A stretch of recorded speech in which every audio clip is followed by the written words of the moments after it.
এক ব্যক্তি প্রচুর কোরআন পড়ত, তবে তার থেকে কিছু তার মুখস্থ থাকত না। একদিন তার ছোট ছেলে তাকে জিজ্ঞেস করল, তুমি এত কোরআন পড়ো কিন্তু কিছুই মুখস্থ রাখতে পারো না, এতে কি লাভ?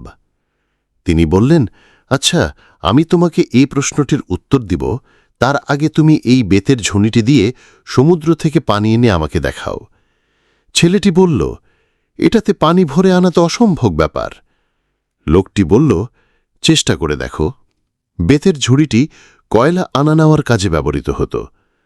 ছেলেটি ঝুড়িটি নিল এবং সমুদ্রের দিকে রওনা হল। সমুদ্রের পানি তাতে ভরে পিতার কাছে নিয়ে আসতে আসতে ঝুড়িটি থেকে সব পানি বের হয়ে গেল। এবার সে পিতাকে বলল, এতে কি লাভ? পানি তো সব বের হয়ে যাচ্ছে। পিতা বলল, চেষ্টা চালিয়ে যাও। ছেলেটি 2 বার, 3 বার, 4 বার, 5 বার এভাবে কয়েকবার চেষ্টা করেও পানি ধরে রাখতে পারল না। অবশেষে ক্লান্তশ্রান্ত বদনে পিতার কাছে ফিরে এসে বলল, আমার পক্ষে পানি দিয়ে এই পাত্রটিকে ভরে আনা সম্ভব না। পিতা তখন ছেলেটিকে বলল, তুমি কি খেয়াল করেছ ঝুড়িটির মধ্যে? ছেলেটি বলল, হ্যাঁ, ঝুড়িটি আমি পানি ধরে রাখতে পারিনি, তবে পানি ঝুড়ির মধ্যে থাকা কয়লার ময়লা ধুয়ে সাফ করে দিয়েছে। এখন সেটি পরিষ্কার ও চকচক করছে। পিতা বলল, তুমি ঠিক ধরেছ।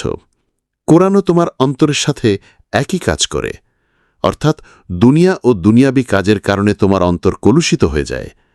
কোরআন সমুদ্রের পানির মতো তোমার অন্তরকে পাক সাফ করে দেয়, যদিও তুমি তার থেকে কিছু তোমার অন্তরে সংরক্ষণ করে রাখতে না পারো।